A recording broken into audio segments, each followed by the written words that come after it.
Salut à tous. Alors, en ce qui me concerne, Indiana Jones, ce n'est pas du tout une saga de l'enfance, comme Star Wars d'ailleurs.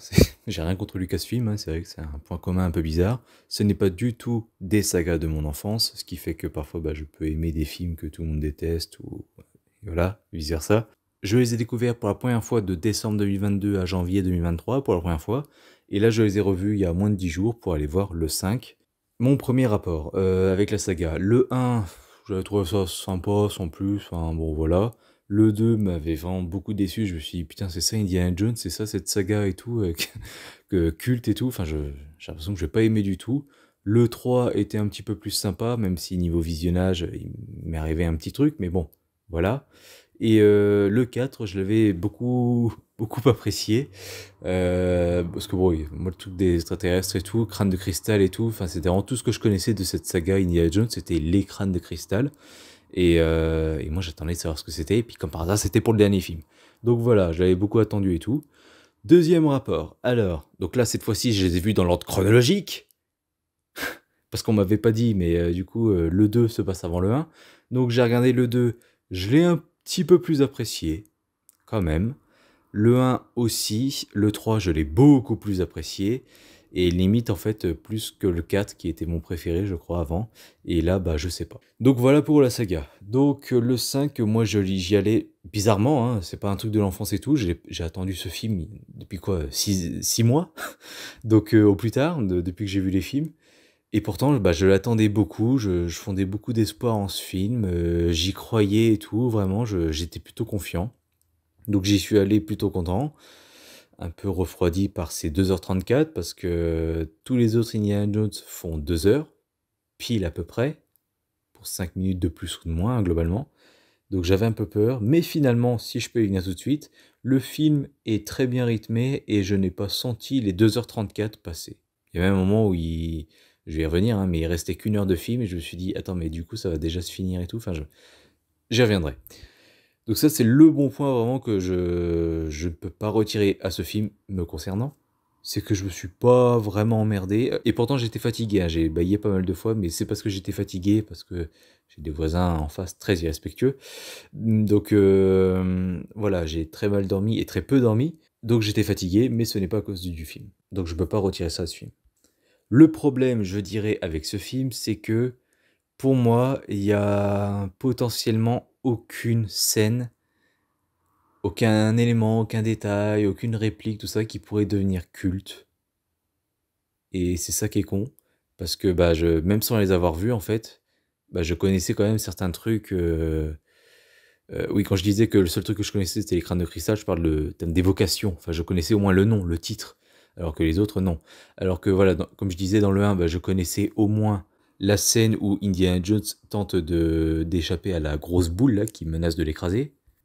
Je connaissais dans le 2 cette scène, enfin je savais qui se sauvait d'une chute mortelle grâce à un canot de sauvetage.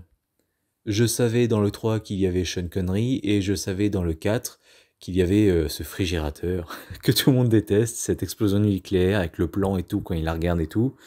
Et je savais qu'il y avait Shia LaBeouf, enfin voilà. Je savais plein de choses. C'est tout ça, que ce soit parce que les gens aiment ou pas, c'est devenu culte.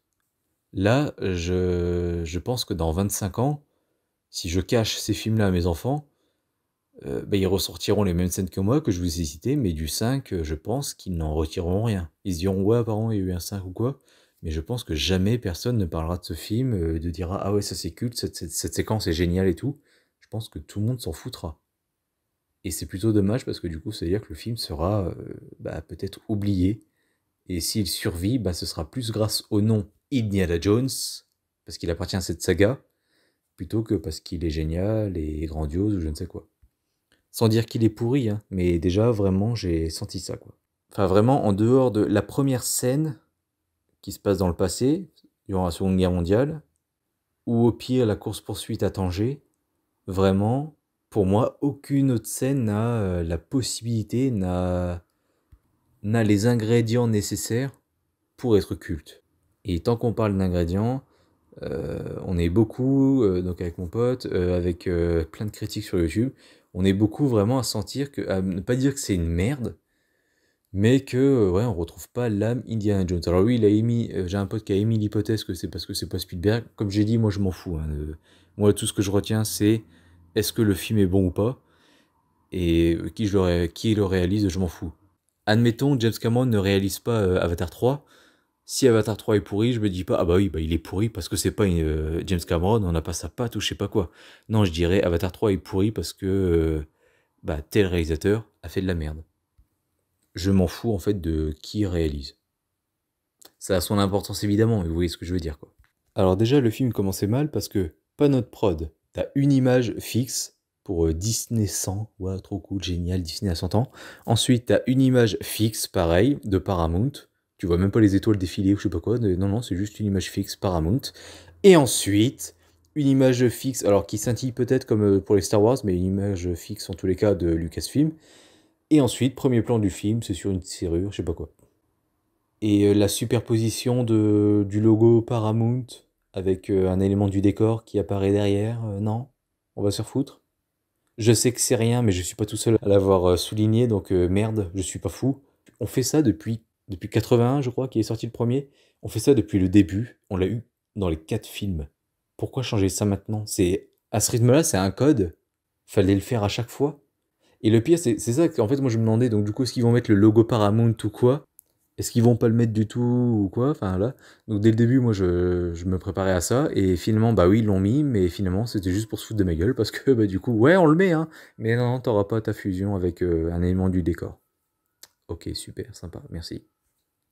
Petite chose que je n'ai pas aimé, le personnage de Phoebe Waller-Bridge, c'est ça son nom à cette meuf.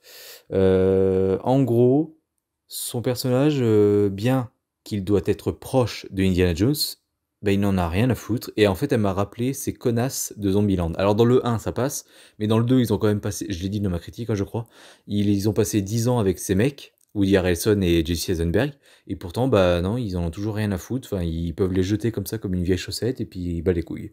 Et là, il y a quand même, bah, c'est un peu la même chose, sauf qu'en plus, elle veut le tuer à un moment. Enfin, clairement, elle dit à des gens, non, vas-y, tuez-le. Alors, elle le dit en mode, haha, pour faire une blague. Enfin, c'est comment c'est fait dans le film, c'est clairement pour faire une blague, mais visiblement, elle rigolait pas. C'est quoi ce personnage? Autre chose que j'ai trouvé un petit peu grotesque, le méchant. Alors, j'ai un pote qui a dit, on dirait que, on dit, qu'il vieillit pas vraiment, Matt Mikkelsen, le méchant. Bon, on voit quand même dans la scène du début qu'il a été un petit peu rajeuni, je trouve. Peut-être pas numériquement, mais en tout cas au niveau de maquillage et tout, enfin, de son allure et tout, on voit qu'il c'est pas le Mads Mikkelsen de maintenant et qu'on voit après dans le film. Donc voilà, bon après peut-être que vous avez trouvé qu'il vieillit pas, bon moi je trouvais que ça allait, mais bon c'est vrai qu'il y a quand même presque 30 ans. Le truc qui m'a vraiment dérangé, c'est qu'il se prend un gros truc dans la gueule à plus de 300 km/h. Normalement, t'es défiguré, et comme l'a très bien dit JDG, en plus, dans sa première scène, enfin quand on le revoit après, longtemps après, les 30 ans plus tard, en 69, on met du temps à le voir son visage en entier et tout. Il est filmé d'une façon où tu te dis, on cache un bout de son visage, donc tu te dis, ouais, il va se tourner, puis il va être défiguré et tout, ou avoir un masque, ou être du maquillage, ou je sais pas quoi, une prothèse, visible. Et non, il a que dalle, il est à aucun moment du film, jusqu'à la fin j'y croyais, mais à aucun moment, en fait, on voit qu'il est défiguré ou quoi. Alors que normalement, déjà je pense que en vrai tu meurs, mais au moins qu'il soit défiguré, quoi, je sais pas. Enfin bref. Et d'ailleurs, lors de sa première scène, ça aussi je tiens à le dire parce que JDG a critiqué ça pour Wonder Woman. Je m'en étais pas rendu compte, mais en vrai je trouve que ça passe, mais bon, je pourrais comprendre qu'on critique, mais il dit que pour Wonder Woman, la première scène où elle découvre le méchant et tout, elle lui parle et tout, c'est vrai qu'ils sont censés danser, enfin, ils sont dans un contexte joyeux, de gala, tout ça, où tout le monde est festif, d'humeur festive, et là ils dansent, et puis là directement ils parlent de Dieu, de Wagner, je sais pas quoi, Valkyrie ou je sais plus quoi. C'est vrai que ça fait un petit peu bizarre, et là bah t'as juste un serveur, et directement il se met à lui parler, non non mais vous avez pas gagné la Seconde Guerre, hein, c'est en fait c'est Hitler qui l'a perdu, tout ça et tout. Comme ça, sans aucun contexte ou quoi, enfin c'est... Enfin, clairement, je me suis tourné vers mon pote, je me suis dit, non, mais il venait juste livrer le petit-déj, hein, c'est tout. Enfin, c'est pas mal incompréhensible, hein, cette scène. Vraiment grotesque. Pour continuer dans les personnages, il y a un petit Marocain joué par un Français dans le film. C'était une petite surprise parce qu'en fait, quand j'ai vu une entrevue qu'il a faite avec Combini, je crois, un truc comme ça, Bref, en mode ah, c'est lui le petit français, tout ça qui est dans Indiana Jones 5. Quand j'ai vu ça, je fais ouais, ok, d'accord. Je me rappelle même pas de lui dans les bandes annonces, donc peut-être que finalement on le voit, je sais plus. Mais en tout cas, il m'avait pas marqué. Du coup, je me suis dit, je me rappelle même pas de lui dans les bandes annonces. Enfin, la bande annonce, parce que je crois que j'en ai vu une. À mon avis, il est là 5 minutes, mais comme il est français, tout ça, du coup, on en parle, ouais, on est fiers. Un petit français comme ça, qui sort de nulle part, qui joue dans un grand film hollywoodien. Et non, putain, il est là jusqu'à la fin. Bon, il arrive au bout de 50 minutes de film, on va dire, mais il est là jusqu'à la fin, donc putain, chapeau. Je sais pas s'il joue bien, mais bon, voilà, je l'ai vu en VF, désolé. Mais voilà, il est là jusqu'à la fin, donc chapeau. T'as réalisé mon rêve, chapeau. Reste qu'après, le rôle, bon, ils en font pas grand-chose. On peut dire aussi que c'est un petit Deus Ex Machina, parce que comme ça, ils ont quelqu'un pour le suivre en avion à la fin. Donc on établit dès le début qu'il est fan d'avion, de pilotage, tout ça. Chose qui aurait été réglée avec, je sais pas, le fait de payer un pilote ou d'avoir un pote adulte pilote, mais je sais pas, ils voulaient que ce soit un gosse, peut-être pour rappeler comme dans le 2. Sauf que dans le 2, bon... alors, il est désagréable en VF, parce que du coup, quand je les ai vus une deuxième fois, je les ai vus en VF.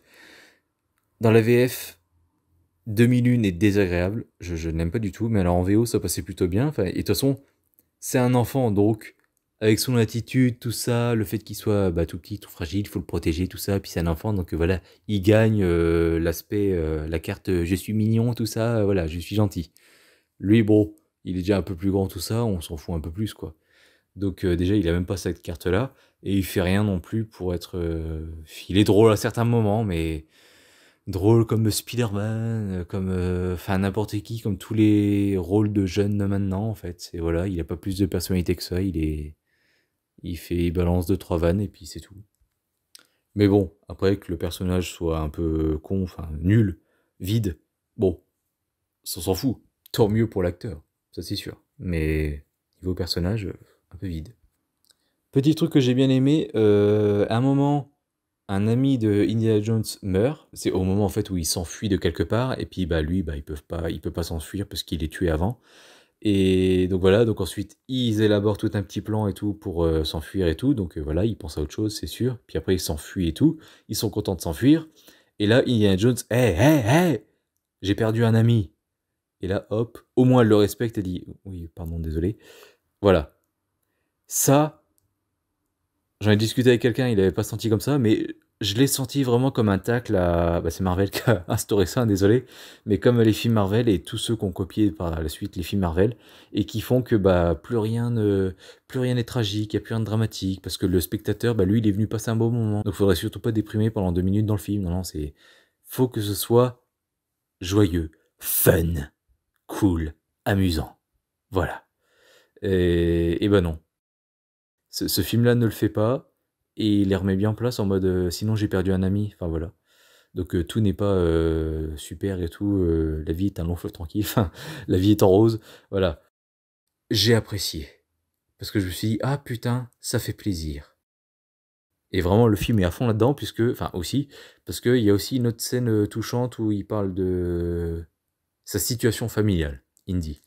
Et c'est touchant, et même à la fin encore, c'est pas triste, mais c'est à nouveau émouvant. Enfin, c'est vraiment, le film arrive bien à marier les deux, et on pourrait dire qu'il n'y en a pas assez, de côté émouvant, tout ça, c'est sûr, mais c'est plutôt pas mal dans ce qu'il fait, et il a bien marié les deux, et j'ai apprécié. Et petit truc que j'ai oublié de dire, le film traite bien le vieillissement d'Harrison Ford, le fait qu'il soit vieux maintenant. Mieux que ce que j'ai vu dans plein d'autres films, ce que j'avais déjà critiqué dans ma critique au tout début de ma chaîne en 2018 de Johnny English contre-attaque, où c'est un peu tout le truc du film, quoi. C'est non, mais t'es vieux, maintenant place à la nouvelle génération. Je sais que dans la critique déjà je disais que plein d'autres films le faisaient, c'était la mode en ce moment. Je sais plus quel film je citais, mais bon voilà, je sais qu'il y en avait plein d'autres, notamment encore Top Gun, là, le 2, qui l'a fait aussi un petit peu, parce que de un il est vieux, et de 2 bah maintenant on n'utilisera plus trop de pilotes, ce sera plus des machines, tout ça, des drones. Donc c'est vraiment, voilà, on tourne la page, on passe à autre chose, hein, c'est terminé, ce temps révolu. C'était ce thème-là en gros, un petit peu. Et là, ils le font, mais plus intelligemment, parce qu'ils le font sans le dire. C'est beaucoup plus subtil, et ça fout les boules, quoi, parce que en gros, on nous le montre, parce que bon, déjà c'est le jour de sa retraite, quand on commence le film, mais il n'y a pas que ça. Il y a aussi l'auditoire auquel il parle n'est pas très captivé par ce qu'il raconte, parce que bah c'est un vieux, donc forcément, bon, bah on l'écoute pas, quoi. C'est qu'un vieux ennuyeux. Alors que franchement, il y a rien qui change, hein, il y a juste son physique, ouais, il a des cheveux blancs, mais il y a rien qui semble changer de comparé à sa façon de faire ses cours avant, dans le 1 et le 3, je crois qu'on le voit pas non, dans le 2 on voit pas. Donc dans le 1 et dans le 3. Et ouais, c'est vrai que moi qui venais me faire la saga et tout, bah j'avais du coup en tête, parce que ça c'est un gag que j'adore, c'est les filles qui sont à fond sur lui, qui marquent I love you sur ses paupières, tout ça. Je trouvais ça drôle et tout. C'était mignon quoi. Et là, ouais, bah d'un seul coup, bah bam, tiens non, il est vieux, il n'intéresse plus du tout personne. C'est un vieux qui ennuie tout le monde. Euh, Malgré lui, hein, je veux dire, c'est pas de sa faute, hein, c'est eux qui sont cons, c'est tout. Et du coup, bah ouais, ça fout les boules, quoi. Parce que tu te dis, bah ouais, le temps passe. Et puis en plus, moi, je mets ça, j'ajoute ça aussi rétrospectivement face à moi qui aurait aimé vivre dans ces années-là, enfin les années 80, le connaître lui jeune, alors que bah non, bah moi, ces acteurs de talent, bah je les ai connus petits pour certains, comme Schwarzy, mais maintenant, bah j'en profiterai plus beaucoup parce que bah ils sont vieux, puis finalement, comparé à ceux qui étaient déjà là dans les années 80, qui étaient déjà adultes ou enfants, comme mes parents, bah, ils les ont déjà un petit peu plus connus que moi, et voilà quoi, enfin c'est... Et moi, bah non, moi j'ai les restes, je les ai vieux, puis bah bientôt... Enfin voilà, tout ça, ça rappelle que bah, le temps passe, et puis on vieillit, et puis bah on meurt, et puis enfin voilà quoi, ça fait un peu aussi penser à la saga quoi, c'est... La saga est vieille, elle a vieilli, et puis bah faudrait peut-être qu'elle meure, et donc bah c'est ce film. Elle mourra je pense avec ce film, et en soi tant mieux, parce que bah... Oui, enfin faudrait que ça meure quoi, comme tout. Mais bon, c'est Hollywood, quoi, donc on sait très bien qu'il y aura un reboot dans moins de 10 ans. Mais bon, voilà. Voilà ce que je voulais apporter. Je sais pas si d'autres gens l'ont ressenti comme moi et tout, mais vraiment, le voir comme ça et tout, face à ces jeunes qui en avaient rien à foutre, bah franchement, je me suis pris en fait le gros contraste dans la gueule, quoi, avec le 1 et le 3, où elles sont toutes à fond sur lui. Puis là, bah non, plus personne n'en a rien à foutre. Et bah je me suis pris ça dans la gueule comme un disque volant, quoi. Enfin, c'était plutôt brutal et tout, et ça fait chier, clairement. Et je vais enfin venir au point qui m'a vraiment saoulé depuis longtemps. Enfin, depuis la bande-annonce, on va dire, le titre et tout. On nous vend le film comme après les extraterrestres, bah là c'est le temps. C'est le temps qui va être traité dans cette saga, donc le voyage dans le temps. Et finalement, bah on voyage une fois dans le temps, c'est à la fin, et c'est juste comme ça, enfin on s'en fout. Alors, juste, j'aimerais pas qu'on croie que j'aurais aimé un film à la Avengers Endgame où on voyage dans les films d'avant et puis en fait ah, il était là, ah, en fait c'est lui qui a fait ça et tout, ah c'est lui qui a fait tomber le lampadaire, qui a tué un méchant dans ce film-là, tout ça. J'invente, hein. Mais voilà, je voulais pas ça, je m'en fous. Mais je voulais au moins, oui, profiter de ce potentiel de voyager dans le temps, je voulais ça quoi. Ou au moins qu'il aille à la seconde, enfin non, il a pas fait la seconde guerre mondiale, mais qu'il aille, je sais pas, la guerre du Vietnam, je pense qu'il est mort là-bas, oui, spoiler, bon bah son fils est mort, désolé. Mais voilà, donc je pense que j'aurais bien aimé, je sais pas, une scène comme ça, admettons peut-être. Et puis qu'il dise au revoir à son fils, il peut pas le sauver ou je sais pas quoi, enfin voilà. Je voulais un truc quoi, qu'on voyage dans le temps. Qu'on voyage, pas qu'on fasse une escale vite fait dans le temps et puis qu'après qu'on vienne. Donc, et c'est pour ça, c'est à ce moment-là, je me suis dit, au bout d'un moment dans le film, je me dis, mais attends, mais ils ont toujours pas le cadran et tout, il reste plus qu'une heure de film, enfin ils vont pas beaucoup voyager dans le temps. Bah ouais, ils ont voyagé une fois dans le temps. Mais au moins, à la fin, j'en profite aussi, c'est qu'ils m'ont niqué. Parce que Indy veut rester à l'époque où ils vont.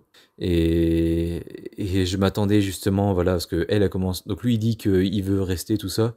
Et elle, elle dit non, non, faut pas que tu restes, enfin, t'es con, tout ça. Et puis je m'attendais vraiment à la scène cliché de elle qui pleure, qui dit non, qui le supplie, tout ça. Puis les autres derrière qui lui disent allez, vite, dépêche-toi, faut rentrer. Parce qu'il n'y a plus le temps, enfin, faut rentrer. Et puis bon bah finalement elle change d'avis à contre-cœur et puis elle le laisse et puis quand ils partent et bah lui il donne son chapeau en souvenir, voilà. Et là t'as un plan large d'Indiana Jones filmé de dos, tu sais qu'il les regarde s'envoler avec dans leur avion, ça pour retourner chez eux. Et puis elle de retour à New York qui regarde son chapeau comme ça, qui lui aurait laissé en souvenir. Et puis bah hop, elle se met à avoir une petite larme, mais bon, elle sourit quand même en disant bon bah c'est ce qu'il voulait, il est heureux. Puis là t'entends le thème légèrement en fond de Indiana Jones. Et puis là le titre du film qui ouvre le générique de fin et c'est fini et on comprend que maintenant bah au revoir Harrison Ford, maintenant c'est elle, c'est le nouveau héros, le nouveau Indiana Jones. Bah en fait non. Non, non, c'est juste, elle lui colle un bon pain dans la figure et voilà, fini. Il rentre chez lui et c'est bon. Chose que j'ai bien aimée parce qu'au moins ça évite tout ça. Mais c'est vrai que j'ai écouté un direct de 2 heures là, de la séance de minuit avec Fred, son pote Fred. Et c'est vrai qu'il disait que ouais, il trouvait ça plus logique qu'il reste parce que archéologue, il aime l'histoire, tout ça, les vieux trucs. Donc ça aurait été logique pour eux qu'ils restent à cette époque-là, ou au moins à une autre, enfin, qui reste dans le passé, quoi. Et que peut-être qu'il aurait pu laisser sa trace. Mais oui, j'aurais accepté aussi, mais au moins on n'a pas eu cette scène, et ça me va. Donc voilà, bilan, bon bah je suis plutôt content de cette petite saga, c'est sympathique. En passant, voici mon top. Voilà, je sais, ça va faire jaser, mais bon, désolé, hein, j'y peux rien. Je me prendrai le 5 que s'ils font les steelbooks. Enfin, que s'ils font le steelbook dans le même acabit que ceux que j'ai là actuellement, qui sont magnifiques. Et sinon, bah non. Parce que je me suis emmerdé à les prendre, ceux-là. Et ils sont très beaux. Et puis je veux le 5 dans la même lignée, en fait, tout simplement. Donc je me le prendrai que si bah, ils le font. Voilà, voilà. Sinon, bon, bah, comme tous les Indiana Jones, j'ai pas spécialement envie de le revoir non plus. C'est pas non plus la saga que je me referai tous les ans ou quoi. Je suis content de les avoir, je les garde, parce que j'ai eu du mal à les avoir. Je les voulais tous, je voulais les découvrir. Mais voilà. C'était sympa, mais c'était pas ouf non plus. J'ai pas le sentiment d'avoir perdu quelque chose pendant 20 ans de ma vie. Et c'est triste, du coup. Parce que ça veut dire que je les ai pas non plus super appréciés non plus. Donc voilà, donc n'hésitez pas à aller le voir hein, si ça vous dit. De toute façon, vous savez ce que c'est Indiana Jones.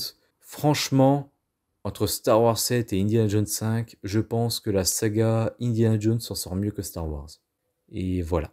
Donc n'hésitez pas à me donner votre avis dans les commentaires, surtout si vous n'êtes pas d'accord. Et moi je vous dis à très bientôt pour une prochaine critique sur Critizen Can. Salut à tous.